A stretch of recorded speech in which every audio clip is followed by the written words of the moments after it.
Hello friends! So this one's on the GM screen, and you might remember I took the mini D&D GM screen and I finished it. So you might see some stuff hanging over the edge because that's where it got to, and it can only be folded up this particular way, I might add.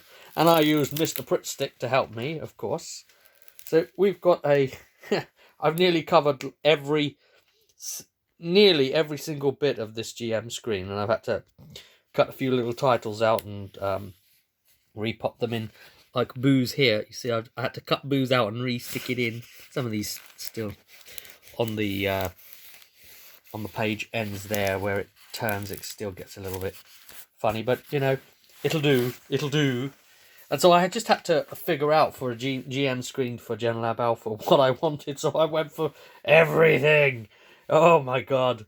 So as I pointed out in a previous video, we've got the critical injuries table. I've got the information about the conditions here.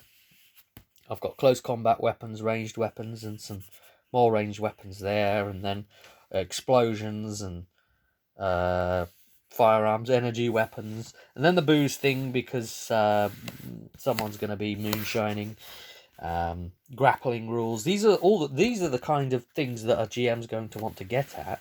You know, the stuff about armor and shields, just exactly how that works, defending yourself, fleeing the conflict, and because anything like this, it's just all well and good to say, oh, fleeing the conflict, and oh, it's a such and such role versus, or whatever, you just need to succeed a move or whatever. But then they start to put modifier tables in. Well, oh god, why is that modifier table? Well, you need that. That's what you need on the screen. You know, the movement between near and short and long to do that, and how many maneuvers it all takes. Very similar to the Star Wars Edge of the Empire mechanics, that. So it's even more so encourages theatre of the mind versus like model and map play and all that sort of business.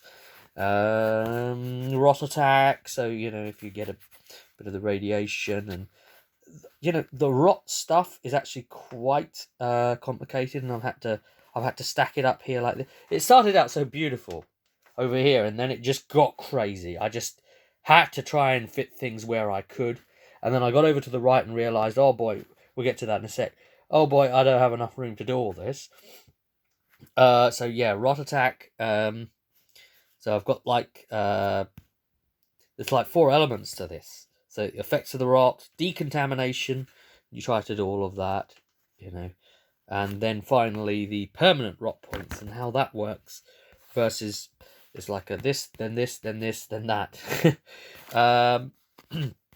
Quick thing about combat, quick summary bit there about that dominance conflicts, because it's probably going to come in, and I've had to sort of position one there and one there and some there and some there, because that's all quite involved actually, because it's the whole thing about rank and the position and then the other factors.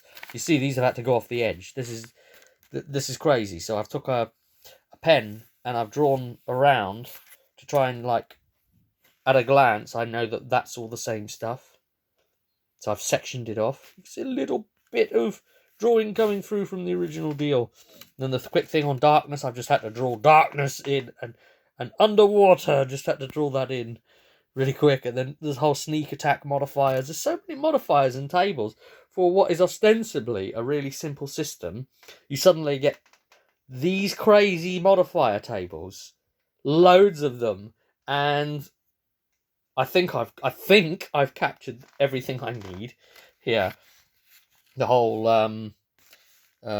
sneak versus skeleton ambushes, and how to actually run that if anyone tries doing that, and then death and how that works, and recovery, which follows on from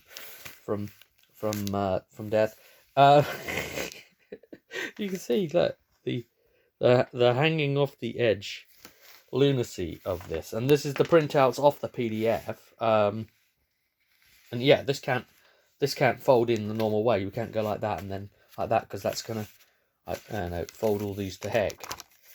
So it needs to fold from the left, and then from the left, and then from the left, and just like that. So that's the GM screen I'm working with right now. That's how I've had to do it. And if I come to do another systems one, I can just tear those side bits off and say, right, new one.